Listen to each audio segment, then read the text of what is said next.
કોઈ પણ મહાત્માનું વિધાન પથ્થર પર લકીર જેવું નથી હોતું. શ્રી કૃષ્ણએ આખી ગીતા અર્જુનને સંભળાવી પછી કહ્યું હતું, હવે તને યોગ્ય લાગે તેમ કર.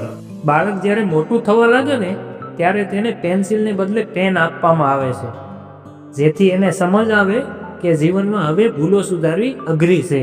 ભેગું કરેલું ભોગવી શકાશે કે કેમ એ ખબર નથી, પણ ભેગું કરવા જે કર્મ કર્યા છે એ તો ભોગવવા જ પડશે.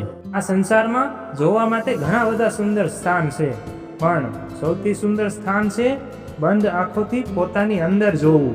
કોઈને દુઃખ આપીને ખુશ થનારા લોકો એ કેમ ભૂલી જાય છે કે કોઈ નિર્દોષને આપેલી પીડાનું ફળ તો ખુદ ભગવાનને પણ ભોગવવું જ પડે છે.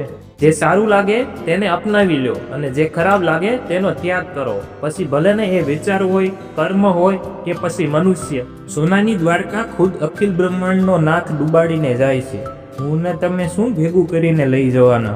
ભલા માણસ, અંતે કાંઈ ઠીક નથી થતું. અંતે માત્ર અંત થાય છે, કોઈના સપનાનો, કોઈના કિરદારનો તો કોઈની લાગણીનો. જ્યાં શરત વગરનો પ્રેમ હોય, સ્વાર્થ વગરની વાતચીત હોય, કોઈ અપેક્ષા વગર એકબીજાની કાળજી લેવાતી હોય, એ સાચા સંબંધની નિશાનીઓ છે. વર્તમાનમાંથી સુખ લેવાનો પ્રયત્ન કરો સાહેબ. ભવિષ્ય ખૂબ કપટી છે. જે આશ્વાસન આપશે ગેરંટી નહીં. નારદજીએ શ્રી કૃષ્ણને પૂછ્યું, દુનિયામાં બધા દુઃખી કેમ છે? ભગવાને હસીને કહ્યું, સુખ તો બધાની પાસે છે, પણ એકના સુખથી બીજો દુઃખી છે. 2 કિલોની જિંદગી આપણી ને 2 મણનો બોજ. લાત મારીને દુઃખને ચાલ કરીએ સુખની ખોજ. જે માણસ સારા વિચારોને પકડી શકે છે એ માણસને હાથમાં માળા પકડવાની જરૂર પડતી નથી. સન્માન મળે ત્યાં રોકાઈ જવું, અપમાન થાય ત્યાંનું પાણી પણ ના પીવું. ભાવ હોય ત્યાં ભગવાન હોય, અને જેના દિલમાં રામ હોય ત્યાં રોટલો અવશ્ય હોય. આ દુનિયામાં મોટા ભાગના ઝઘડા તો એ લોકોના લીધે અટકી જાય છે જે બોલી તો શકે છે પણ સમજદાર હોવાના લીધે બોલતા નથી.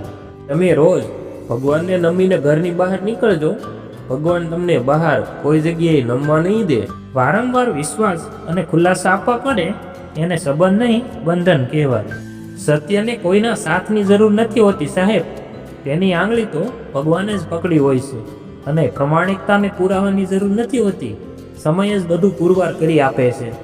જ્યારે કોઈ વ્યક્તિએ તમારી સાથે કરેલ છલ કપટ, વિશ્વાસઘાત અને જૂઠું બોલતો હોય તેને તમે ભૂલ ગણીને જતું કરો છો, એટલે સમજી જવું કે એ વ્યક્તિની નજરમાં તમે મૂર્ખ છો.